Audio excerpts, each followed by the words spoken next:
हिंदी में यूपीएससी की तैयारी से संबंधित प्रोग्राम्स को देखने के लिए सब्सक्राइब करें स्टडी IQIAS हिंदी। लगातार अब एनवायरनमेंट को लेकर जनरल अवेयरनेस तो बढ़ ही रहा है, देशों के लेवल पर भी अवेयरनेस बहुत ज़्यादा बढ़ते जा रहा है और यही आने वाले समय की चिंता भी है। एनवायरमेंट इकोलॉजी को अगर हम देखें 2011 में सबसे पहली बार 25 क्वेश्चन जब आए, यूपीएससी का ट्रेंड लगातार उसके बाद बदला। लगातार करंट अफेयर से अपडेटेड रहना पड़ता है, तो आप मेरे ख्याल से जितने दिन क्लासेस चलेंगे शायद इस बात का ख्याल भी रखिएगा और ये भी बताएंगे कि कैसे आगे क्लासेस खत्म होने के बाद भी बच्चे किस तरीके से इससे अपडेटेड रहें। हिंदी माध्यम के रिजल्ट को अगर बेटर करने के लिए बात की जाए तो प्रीलिम्स में सिलेक्शन एक सबसे बड़ी चुनौती होती है। इस सब्जेक्ट का जो कन्वर्जन रेट है, अगर आपने कोई टॉपिक पढ़ा है 8 से 9 प्रश्न आपके सही हो सकते हैं अगर आपने एक टॉपिक अच्छे से पढ़ा हुआ है और उससे 10 प्रश्न यूपीएससी पूछ रहा है। नमस्कार, स्टडी IQIAS हिंदी पर आपका स्वागत है। मैं हूं अमृत उपाध्याय। बहुत दिनों से आपके लगातार मैसेजेस आ रहे थे। एक पर्टिकुलर विषय की क्लासेस YouTube पर शुरू करने के लिए आपने बहुत दिन से डिमांड रखी है अपनी, और हम शुरू नहीं कर पा रहे थे क्योंकि इधर बीच आप देख रहे हैं सुबह से शाम तक लगभग सारे विषयों की क्लासेस चल रही हैं, करंट अफेयर्स चल रहा है और जो टीचर्स हमारे हैं, जो फैकल्टीज़ हैं, वो लगातार फाउंडेशन कोर्स में जाकर क्लासेस भी लेते हैं। तो अब लेकिन सही समय आ गया है। हमारे साथ खास मेहमान हैं आज।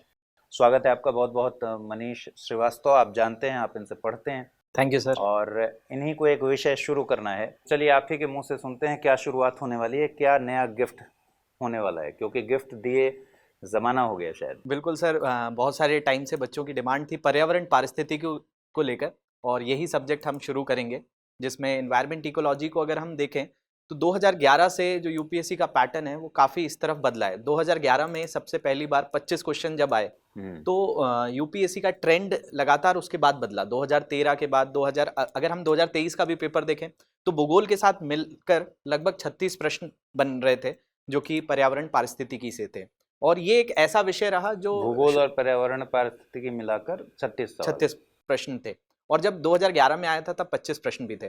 सर, इसके अगर मैं इतिहास से थोड़ी सी बात शुरू करूं, क्योंकि बच्चों को ये लगता है क्योंकि कई बार इग्नोर भी किया जाता है सब्जेक्ट को, तो हम यहाँ पर हिंदी माध्यम के स्टूडेंट्स के लिए विशेष तौर पर बात कर रहे हैं। तो हिंदी माध्यम के रिजल्ट को अगर बेटर करने के लिए बात की जाए वो कैसे और बेहतर होगा, तो प्रीलिम्स में सिलेक्शन एक सबसे बड़ी चुनौती होती है, क्योंकि प्रीलिम्स जितने बच्चे मेंस लिखेंगे वो आगे तक पहुँचेंगे। तो प्रीलिम्स निकालने के लिए कन्वर्जन रेट की बात होती है कि आप कौन सा सब्जेक्ट पढ़ रहे हैं, और उस सब्जेक्ट को पढ़ने के बाद जब आप एग्जाम में बैठे हैं और बैठने के बाद जब आप प्रश्नों को देखें, क्योंकि पढ़ने के बाद भी कई ऐसे प्रश्न होते हैं जो नहीं बन पाते हैं, तो इस सब्जेक्ट का जो कन्वर्जन रेट है, अगर आपने कोई टॉपिक पढ़ा है तो उस टॉपिक से अगर 10 प्रश्न यूपीएससी पूछ रहा है, तो अगर इस सब्जेक्ट को देखा जाए इसमें बहुत ज़्यादा ऐसे आमूलचूल परिवर्तन नहीं होते हैं। 8 से 9 प्रश्न आपके सही हो सकते हैं अगर आपने एक टॉपिक अच्छे से पढ़ा हुआ है और उससे 10 प्रश्न यूपीएससी पूछ रहा है, तो इसका कन्वर्जन रेट 80 से 90% है। तो उस हिसाब से ये सब्जेक्ट प्रीलिम्स के लिए, हिंदी माध्यम के लिए बहुत ज़्यादा आवश्यक हो जाता है। वैसे इस सब्जेक्ट को बहुत ज़्यादा ध्यान नहीं दिया गया, चाहे भारत आज़ाद हुआ 1947 में, तब भी हमारे संविधान में भी ऐसा कोई प्रावधान नहीं था और विश्व में भी ऐसी कोई बहुत ज़्यादा इसको लेकर लोकप्रियता नहीं थी। लेकिन ये ध्यान थोड़ा सा खींचा गया 1972 में, स्टॉकहोम सम्मेलन हुआ, हमारी प्रधानमंत्री इंदिरा गांधी भी गई थी, और फिर भारत में धीरे धीरे संवैधानिक तौर पे भी, जैसे वाइल्ड लाइफ प्रोटेक्शन एक्ट जो था 1972 में आया, और इसके बाद 10 साल के बाद 1982 में एक सम्मेलन हुआ, 1992 का जो पृथ्वी सम्मेलन हुआ, उसके बाद सब्जेक्ट्स में जो कॉलेजेस में बच्चे पढ़ते थे, बॉटनी पढ़ते थे, बायोलॉजी पढ़ते थे, उसमें ये धीरे धीरे ऐड हुआ और यूपीएससी ने 2011 से इसका ध्यान आकर्षित किया, और उसके बाद लगातार यूपीएससी इससे प्रश्न पूछ ही रहा है। क्योंकि लगातार अब एनवायरनमेंट को लेकर जनरल अवेयरनेस तो बढ़ ही रहा है, देशों के लेवल पर भी अवेयरनेस बहुत ज़्यादा बढ़ते जा रहा है और यही आने वाले समय की चिंता भी है। क्लाइमेट चेंज जैसे महत्वपूर्ण मुद्दे हैं जिसकी वजह से दुनिया पता नहीं क्या क्या उसे झेलना पड़ेगा, और इसी तैयारी में हम लोग हैं भी। यूपीएससी ने निश्चित तौर पर वेटेज बढ़ाया है। अगर मैं कहूँ एनवायरनमेंट इकोलॉजी को पढ़ने को लेकर कई सारे छात्र शिकायत करते हैं, थोड़ा सा बोरिंग लगता है। सर, ये सब्जेक्ट भी 2 भागों बना सकते हैं। सर, जैसा आप बता रहे हैं कि बोरिंग बिल्कुल है, इसके 2 सेक्शन है। इसका एक भाग जो है वो बहुत ज़्यादा परंपरागत है, जिसमें ट्रेडिशनली देखा जाए तो कुछ जैसे जैव विविधता जैसी चीज़ें हैं, लेकिन जो दूसरा है, और यूपीएससी प्रश्न भी वहाँ से पूछ रहा है, जो नॉन ट्रेडिशनल पार्ट है, जैसे कि ग्लोबल वार्मिंग हो गया, वैश्विक तापन है, या जलवायु परिवर्तन है, ओजोन क्षरण है, और यहाँ से प्रश्न धीरे धीरे बढ़ते जा रहे हैं।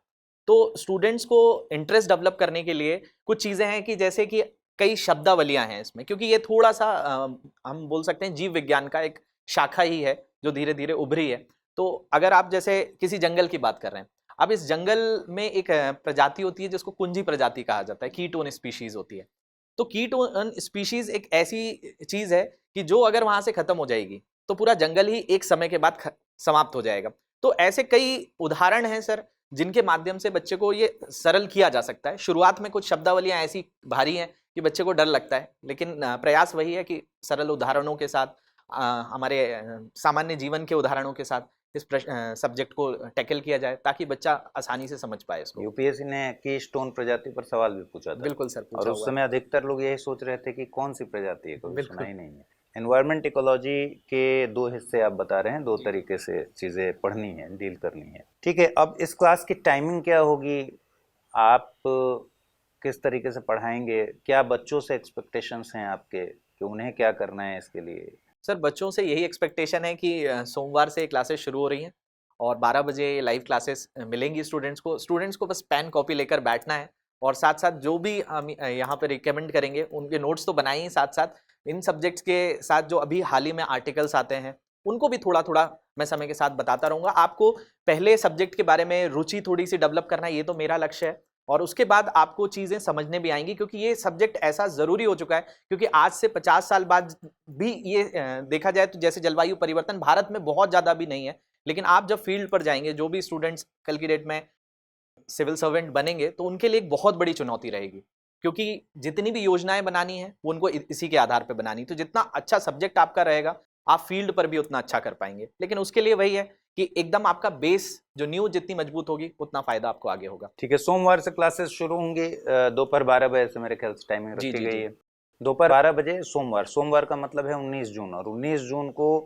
बहुत बढ़िया दिन आपने चुना है। 19 जून को स्टडी आईक्यू का हिंदी, इंग्लिश और हिंग्लिश तीनों में प्रीलिम्स टू इंटरव्यू बैच भी आ रहा है। अब तो अगर 19 जून की बात आ गई है, थोड़ा सा उसके बारे में बताइए। Sir P2I batch study IQ लेकर आ रहा है और ये बहुत ही विशिष्ट तरह का बैच है जिसमें 4 चरणों में हम तैयारी करवा रहे हैं। और 19 जून से ये बैच जो शुरू होगा, इसमें जनवरी तक प्रारंभिक और मुख्य परीक्षा की कक्षाएं होंगी, और जैसे ही जनवरी माह शुरू होगा हमारा मोड चेंज होगा प्रीलिम्स की ओर। प्रीलिम्स के लिए हमारा SIP प्रोग्राम है, सक्सेस इन प्रीलिम्स, और टेस्ट सीरीज प्रोग्राम है जो स्टूडेंट्स को विशेष तौर पर बनाया गया है ताकि आप प्रीलिम्स में अपनी तैयारी को और पुख्ता कर सकें। जैसे ही ये मई तक चलेगा, आपका जैसे ही प्रीलिम्स होगा और प्रीलिम्स का रिजल्ट आएगा, उसके बाद जिन स्टूडेंट्स का प्रीलिम्स निकल जाएगा सर, उनको दिल्ली बुलाया जा रहा है। अच्छा। और दिल्ली में ये सारी सुविधाएं दी जाएंगी उनको, रहने की, फूडिंग, लॉजिंग, और साथ साथ मेंस की तैयारी होगी 4 महीने, जो कि हमारा मेंस रेसिडेंशियल प्रोग्राम या आवासीय कार्यक्रम है। और उसमें मेंस में जो सब्जेक्ट्स हैं उनको और ज़्यादा बेहतर करना, आंसर राइटिंग कराना और एक कॉन्फिडेंस उनमें डेवलप कराना, और उसके बाद फिर साक्षरता के लिए इंटरव्यू गाइडेंस प्रोग्राम भी है हमारा। तो पूरी तैयारी इंटरव्यू तक है। तो ये P2I बैच जो है, प्रीलिम से लेकर इंटरव्यू तक एक विशिष्ट प्रोग्राम स्टडी आईक्यू एक सौगात दे रहा है स्टूडेंट्स को। चलिए, आप लोग को ये लग रहा हो कि मैं भी कह रहा हूँ अच्छा, इसका मतलब मुझे तो पता नहीं है। मुझे पता है, मुझे जानकारी है, मैंने बीच में बताया भी है जी। लेकिन मनीष सर ने अभी बताया कि P2I बैच अपने आप में बहुत ज़्यादा इम्पोर्टेंट है, और आपका पूरा सक्सेस का रोड मैप जो है इस P2I बैच में है। इंग्लिश में पढ़ने में अगर कंफर्टेबल हो तो उसके लिए भी बैच बनाया गया, और इंग्लिश में अगर आप चाहते हो तो उसके लिए भी बैच बनाया। 19 जून से शाम 6 बजे। डिस्क्रिप्शन बॉक्स में लिंक दिया हुआ है, आप चाहें तो ज़्यादा जानकारी के लिए उस पर क्लिक कीजिए, और क्लिक करके आपको पता चलेगा कि क्या क्या और फीचर्स इसमें हैं। जैसे मेंटोरशिप की सुविधा है, ग्रुप मेंटोरशिप की सुविधा है, ठीक है, मंथन सेशन है, हैंड रिटन नोट्स की सुविधा। जी सर, ठीक है। और सर इसमें बुक्स भी, जो फिजिकल बुक्स हैं, हाँ, वो भी स्टूडेंट्स के घर तक पहुंचेंगी। 15 से ज़्यादा किताबें जो हैं वो घर तक पहुंचाई जाएंगी। तो ये सारे फीचर्स हैं, इसको एक बार चेक कीजिए। एनवायरमेंट इकोलॉजी पर लौट आते हैं। एनवायरमेंट इकोलॉजी थोड़ा डायनेमिक सब्जेक्ट है। जी सर, लगातार करंट अफेयर्स से अपडेटेड रहना पड़ता है। तो आप मेरे ख्याल से जितने दिन क्लासेस चलेंगे शायद इस बात का ख्याल भी रखिएगा, और ये भी बताएंगे कि कैसे आगे क्लासेस खत्म होने के बाद भी बच्चे किस तरीके से इससे अपडेटेड रहें। बिल्कुल सर, यही प्रयास है सर कि जो स्टूडेंट्स हैं कि एक बार जब, क्योंकि ये सब्जेक्ट बहुत ज़्यादा बदलाव नहीं है, डायनामिक है तो, लेकिन अगर आपने एक बार बेसिक इसके अच्छे क्लियर कर लिया है तो आपको एग्जाम्स में फ़ायदा ही होगा, क्योंकि इसका कन्वर्जन रेट मैंने शुरू में भी कहा कि लगभग 80 से 90% है। तो एक बार की मेहनत है, उसके बाद आपको आर्टिकल्स भी अच्छे से समझने आएंगे, जो यूपीएससी का ट्रेंड है वो इस सब्जेक्ट के लिए, जैसे इस बार का प्रीलिम्स का भी पेपर बहुत सरल नहीं बोलना चाहिए, लेकिन उसके बाद भी अगर आपने अच्छे से पर्यावरण पारिस्थितिकी के प्रश्न देखे होंगे तो उनमें बहुत ज़्यादा परिवर्तन नहीं है। बस यही डिमांड है कि आप उसको ईमानदारी से पढ़िए, और वो एक बार आपने पढ़ लिया तो उसका फायदा आपको जरूर होगा। और आने वाले समय में उम्मीद यही है कि एनवायरमेंट इकोलॉजी से वेटेज बढ़ने की बढ़ेगा ही उम्मीद है, सर। घटने की तो उम्मीद है नहीं। बिल्कुल सर, और ये तो 2011 से हम लगातार देख ही रहे हैं कि आप हर साल का पेपर उठाकर देख सकते हैं और उसमें एनवायरनमेंट का रोल बढ़ता जा रहा है, चाहे वो आपका विज्ञान और प्रौद्योगिकी का भाग है, वहां से भी मिक्स क्वेश्चंस आ जाते हैं और भूगोल के साथ भी मिक्स करके पूछ लेता है, और कुछ तो इंडिविजुअल पूरे के पूरे पर्यावरण पारिस्थितिकी से ही प्रश्न फ्रेम होते हैं सर। चलिए, एक सवाल और है मेरा कि ज्योग्राफी के साथ एनवायरनमेंट इकोलॉजी काफ़ी ज़्यादा मर्ज्ड है एक जी तरीके जी से। जी मान लीजिए कि कोई ज्योग्राफी न पढ़ा हो, जी जी जी तो क्या उससे आपकी क्लासेस समझ में आएंगी या नहीं आएंगी? बिल्कुल आएंगी सर, क्योंकि इसका अगर हम बात करें कि हमें जैसे कोई नेशनल पार्क ही पढ़ाना है, कोई राष्ट्रीय उद्यान ही पढ़ाना है, कि भाई हमको केरल के राष्ट्रीय उद्यान पढ़ाने, तो जब इसको पढ़ाने का एक जरिया होता है तो वो ये होता है कि आपको उस जगह की पूरी, जैसे कि वन क्षेत्र कैसा है, जैसे केरल में पश्चिमी घाटी पहाड़ियाँ, तो पहले हमको वो बताना पड़ेगा कि यहाँ पर ये प्रजातियाँ मिलती हैं तो उसके कारण क्या हैं, यहाँ पे किस तरह का तापमान है, कैसे दाब की स्थिति रहती है, वर्षा का अनुपात कैसा रहता है, वन कैसे हैं यहाँ पे, और उसके अनुसार यहाँ पर ये प्रजाति पाई जाती है और इसको क्या दिक्कतें हैं, वैश्विक स्तर पर क्या चीज़ें हो रही हैं। तो इस तरीके से ये सब्जेक्ट अगर भूगोल नहीं भी पढ़ा है तो आपको भूगोल में भी सहायता होगी इसको पढ़ने के बाद। अच्छा, मुझे सबसे टफ लगता है IUCN का रेड लिस्ट, जो हमेशा अपडेटेड होते रहता है, उसमें कंफ्यूजन भी क्रिएट होता है, याद भी रखना पड़ता है। बिल्कुल सर, मैंने जैसा शुरू में कहा, इसमें एक बार मेहनत करनी है आपको, उसमें लिस्ट में पता चल गया, उसके अलग अलग कलर्स डिनोटेड रहते हैं, अगर वो एक बार हमको समझने आ जाए कि ये स्पीशीज कैसी, क्योंकि कई बार यूपीएससी ऐसे भी प्रजातियों को पूछता है जो चर्चा में तो है लेकिन एंडेंजर्ड नहीं है, रेड लिस्ट में नहीं है, लेकिन किसी तरीके से चर्चा में आ गए। जैसे हाल ही में अभी छत्तीसगढ़ में एक चूहे जैसा हिरण देखने मिला था। चूहे जैसा हिरण? जी, अच्छा, मतलब हिरण बहुत छोटे साइज का, माउस डियर जिसको कहा जाता है, बहुत देखने में तो एकदम डियर जैसा है, हिरण जैसा है, लेकिन उसका आकार चूहे जैसा है। अच्छा। तो वो विलुप्त प्रजाति नहीं है, उसकी कोई संख्या कम नहीं है, लेकिन भारत में दिख गया, तो इस तरीके से प्रश्न आगे बनने की संभावनाएं रहती हैं।